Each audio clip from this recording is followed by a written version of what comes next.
I'm in West Bradenton.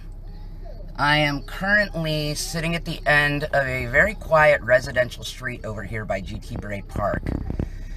These people you see here are protesting and rallying outside of one of our school board member private residence. So we've got Andrew Griffin out here.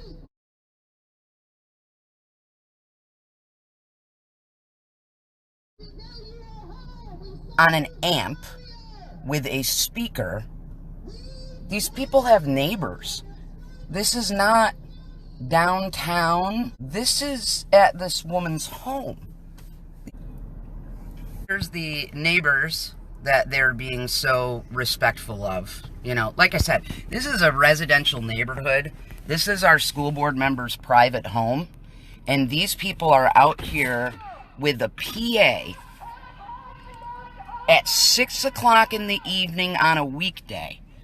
And what they're protesting, what they're mad about, is they're mad because they don't want a mask mandate. Well, we don't have a mask mandate. What we have is masks required unless you have an opt-out. So anybody can opt out. You don't need to have a medical form or anything. The other one that shows up at all the meetings or the board meetings.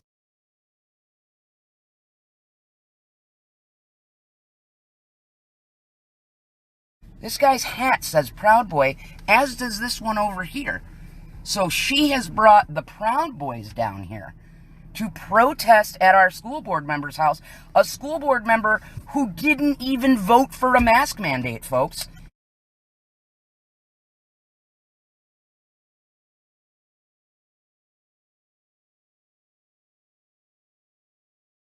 We have about 2,000 cases of COVID in our schools right now on week 4.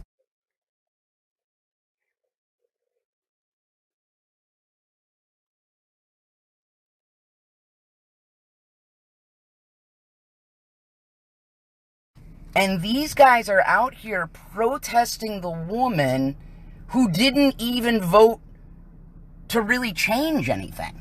He did, in fact, try to do something to get testing in schools. There was that, but by no means is that an infringement on anybody's personal rights. So then, on top of that, they're mad about a millage tax, I think, and which also this particular school board member did not vote for.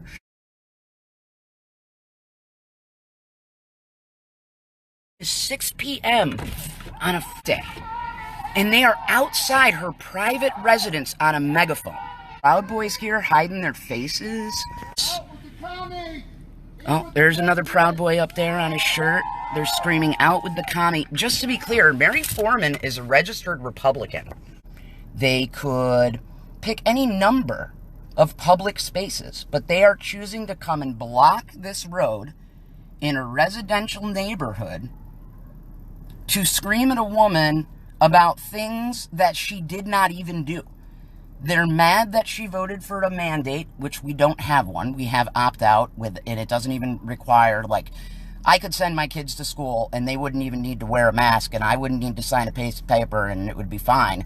Another board member tried to push for a mask mandate with no opt-out, and this particular board member that they're protesting right now wouldn't support that. And again, 2,000 students and teachers have now tested positive for COVID in our county. A teacher died on Friday.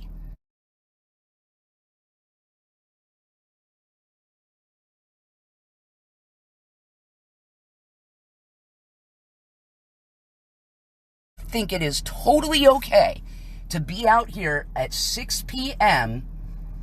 on what night is this? A Thursday night. Screaming over a PA at this woman's house with all her neighbors around. This is where we're at right now. This is the civic discourse, if you will, of not just our county, but the United States.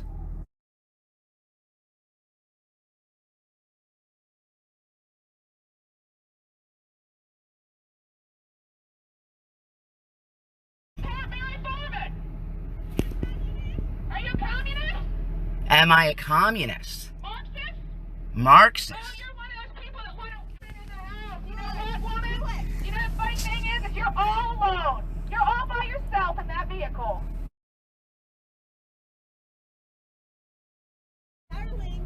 It's my kids. Right. Yeah, y'all are acting like this to my kids.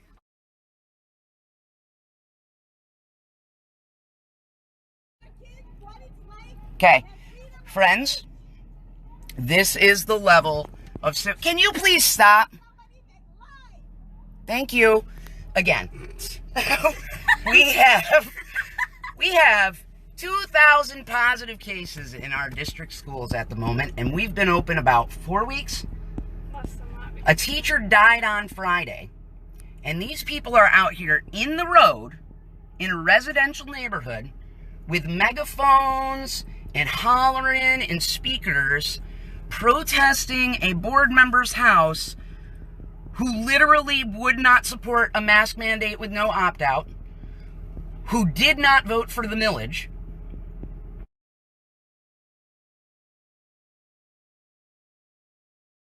We have another guy with a Proud Boy shirt. So we got 1, 2, 3, 4, 5, 6 out loud Proud Boys out here. Snapping your plate. He can snap my plate all he wants. They're trying to intimidate me is what they're trying to do, and I'm not intimidated. What have I done other than sit here and film them on a public street where they felt totally justified to be out here in a residential neighborhood?